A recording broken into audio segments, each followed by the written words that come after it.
Looking rich is the single most expensive habit keeping you poor. Not bad luck, not a low salary. The quiet, daily, socially approved effort to appear successful. That's the thing draining you faster than you've ever let yourself see. Answer this honestly. Are you actually richer than you were 5 years ago?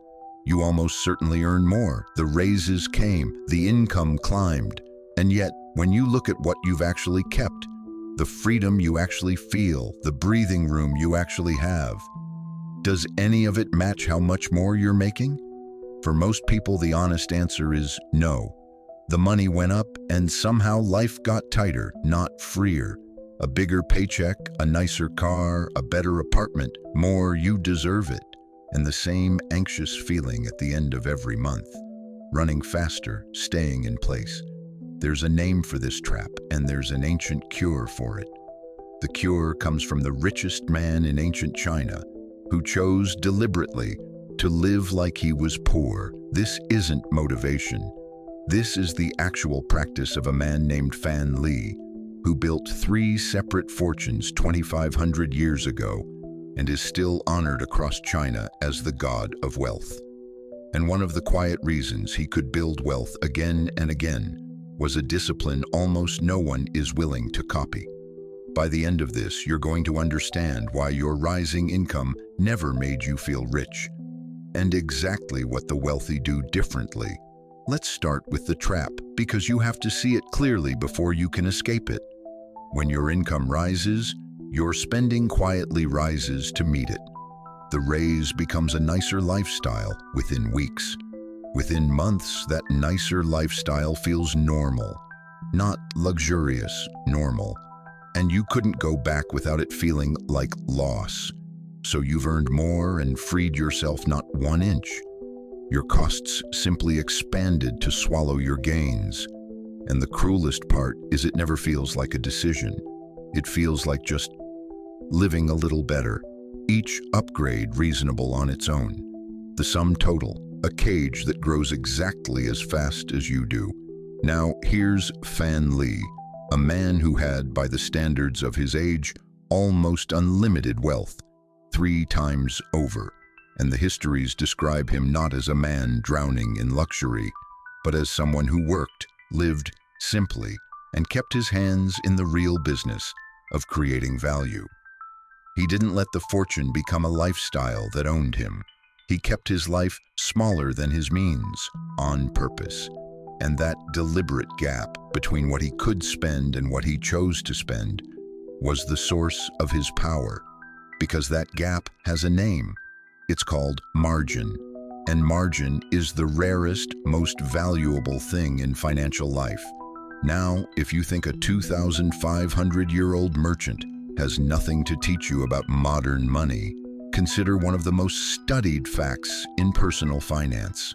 When researchers actually went looking for who America's millionaires were, they found something that embarrassed the whole culture.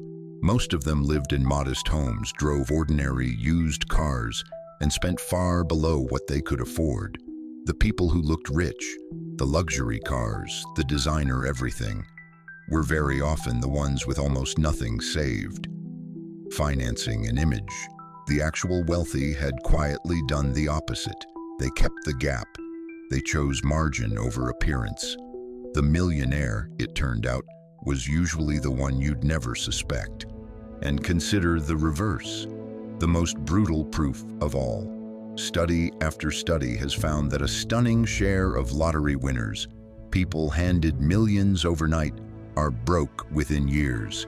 Some end up worse than before they won. How is that possible? Because money was never the problem. The absence of margin was. Hand a fortune to someone whose lifestyle expands to swallow everything they have. And the size of the fortune doesn't matter. The gap is still zero, and zero margin is poverty no matter how big the number was that passed through it. Here's the first principle. Margin is what turns income into freedom. 2 people can earn exactly the same. One lets spending rise to meet every dollar. Big life, zero margin, completely trapped, unable to survive a single missed paycheck. The other deliberately keeps life smaller than income. And that gap becomes savings, investments, options, the power to say no, the power to walk away, the power to wait for the right opportunity instead of grabbing the first desperate one. Same income. One is a prisoner, one is free. The only difference is margin. Fan Li understood the goal was never to consume his wealth. It was to keep it working, flowing, building, multiplying. He said money should move like water, never sitting still, never frozen into things that only drain it. The person who pours a rising income into a rising lifestyle has frozen their water into ice, into objects, into status, into fixed costs that take and never give. The person who keeps life lean keeps the water flowing into things that grow. Here's the second principle, and it stings. The people performing wealth and the people possessing it are almost never the same people. The loud lifestyle is very often the signature of someone with no margin at all, someone whose entire income is committed to maintaining an appearance. And the genuinely wealthy, the Fan Lis, usually look unremarkable because they stopped needing their spending to prove anything long ago. They buy freedom instead of stuff, and freedom is invisible. You can't see the margin in someone's accounts. You can only see the car in the driveway, which is exactly why the car tells you almost nothing about whether they're actually free. Pause for a second. Think about the last 3 things you upgraded as your income grew. Did any of them actually make you freer? Or did they just raise the monthly number you now have to keep feeding? One word. Hold it in your mind. Because most people have never once asked whether their upgrades bought freedom or quietly sold it. Now, I want to be clear, because this gets misheard. Living below your means is not about suffering. It's not hoarding every dollar and denying yourself joy. Fan Li wasn't miserable, he was free. The point isn't to spend nothing. The point is to make spending a deliberate choice, instead of an automatic reflex that swallows every raise before you've even felt it. You decide where your money goes, instead of letting a rising income decide for you. Margin isn't deprivation, margin is control. And here's the quiet magic of it. The person who keeps that gap watches it turn into something that compounds. Year after year, margin becomes capital, and capital begins to generate its own income, until one day the money produces more than the lifestyle consumes. That is the actual definition of wealth. Not a big life. A life where what you own produces more than what you spend, and you only ever get there through the gap. So let's go back to where we started. You earn more and you don't feel richer. Now you know why. The gains never became freedom because they never became margin. They became lifestyle. And lifestyle is just a faster treadmill in a nicer outfit. Fan Li, with the wealth of an empire available to him, chose the gap instead.